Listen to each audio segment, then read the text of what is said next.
Let's bring in host of Stacy on the Right on SiriusXM Patriot, Stacy Washington, and PragerU personality, Xaviaer DuRousseau. Great to see both of you. Stacy, Kamala Harris also, other than yucking it up with Liz Cheney this week, taped an episode of the podcast Call Her Daddy as the death toll was rising from Hurricane Elaine, as people were suffering and literally starving to death in the mountains of North Carolina. Alex Cooper, the host of that podcast, was on Air Force Two when it landed at Joint Base Andrews on Monday. How do you see all of this? Well, we got podcasts for Kamala, we have the beach for Biden, and we have $0 or $750 if you can beat their little process for Americans who literally watch their houses slide down the side of a mountain. They're up there stranded, and their local government is turning active duty service members and retirees and vets away who are trying to helicopter in and help them.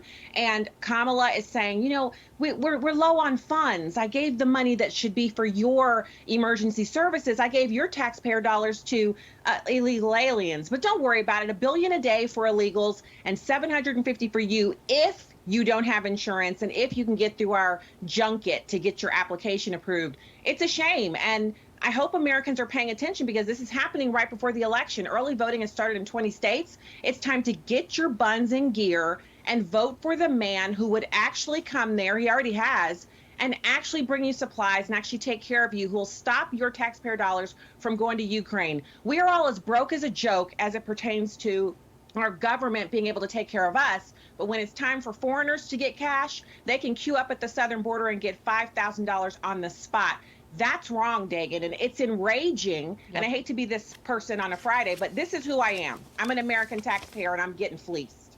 You are getting fleeced. Xavier, as these problems continue to mount, right, whether it's the border, we're talking about how ineffective our government is at providing rescue aid to people that don't live that far away from Washington, D.C.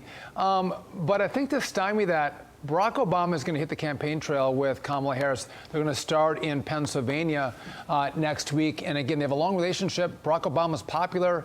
Can Barack Obama, on the campaign trail, gloss over, take out these rough edges of how ineffective she and Joe Biden have been on the campaign trail?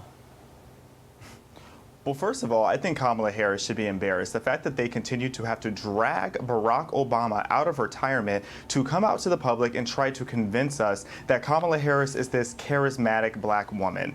It is day 1,352 of the Biden-Harris administration being in the White House, and yet Barack Obama keeps saying that Kamala Harris is going to be ready on day one. Clearly, she is not going to be. And Kamala Harris, no matter how hard you try to be the ovarian Barack Obama, you will never, ever be that girl because you are not charismatic and you do not have a track record that shows any sort of success. And I mean, just look at what's happening over in the North Carolina area with everything with Hurricane Helen. That's so embarrassing that we have so much more support for illegal immigrants than we have for our own American taxpayers. And I'm not over the fact that for so long the left has been telling black people that we are too dumb to know how to use computers or to get an ID to vote, but they expect everyone to go online and apply for assistance, for disaster assistance, so that they can hopefully get enough money to afford half of their rent. And we're just not supposed to ask any questions about it. Moving on to this, it's been awfully difficult for the left, the liberals, to grasp this concept. Why so many men are flocking to Camp Trump. But UFC champion Jorge Masvidal says it is the economy, stupid. Hardworking men like myself, you know, and there's a lot of us. There's a lot of men that are just, we're wired for that. We're going to wake up early and we're going to get to work. We're going to find a job. We're going to provide for our families, for our family back home, whatever it is the case, we're going to provide for them. And now we have this, you know, we're going to work 12-hour, 14-hour shifts every day, you know, and then at the end of the week, I'm going to count up, see how much money I got. Doesn't take a rocket scientist. These same hardworking dogs are going to be like, no matter how many hours I put in now, I'm still coming up considerably short. Things are considerably more expensive. I cannot even afford a one-bedroom for me, my wife, my kid, and my mother. I don't understand. What am I doing wrong? Stacy Washington, that is the hallmark of a man, any man, to get up and provide for his family every single day. And that's why they flocked to President Trump. Yeah, I mean, I think the way that he explained it, where he talked about his finances, he talked about how many hours he works, and he talked about how the money is not meeting the month. And that is something that men are primarily concerned with, taking care of their families. And this is something that isn't happening under Harris. She's got double-digit inflation for us, cumulative inflation. Some groceries are 130% more than they were when Trump was in office.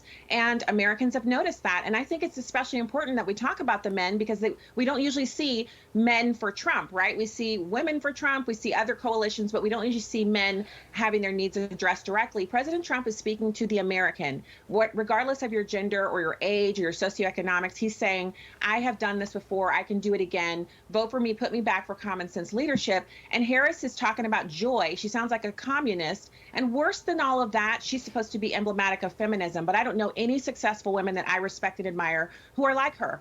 They are more like other women who are largely unsung, like Riley Gaines and Condoleezza Rice and others. They're unsung heroes. They go silently about their successful work, while Kamala is out front sucking all the air out of the room with her unsuccessful, ridiculous laughter. Xavier, real quick, it's not just the economy that are driving men to the arms of Donald Trump. It's also that it seems like the left, they hate men. They demonize men. And if you demonize me, if you hate me, I'm probably going to go to the other guy.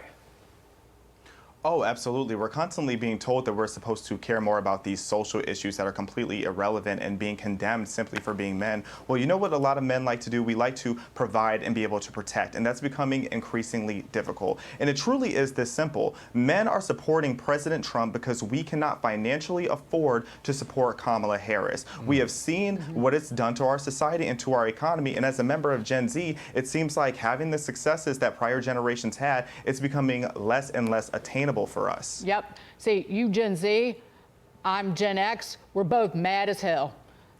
Stacy Washington, I know that's it's right. okay. It's okay to be mad as hell on a Friday afternoon. You go enjoy. Stacy Washington, Xavier DuRousseau. Thank you so much.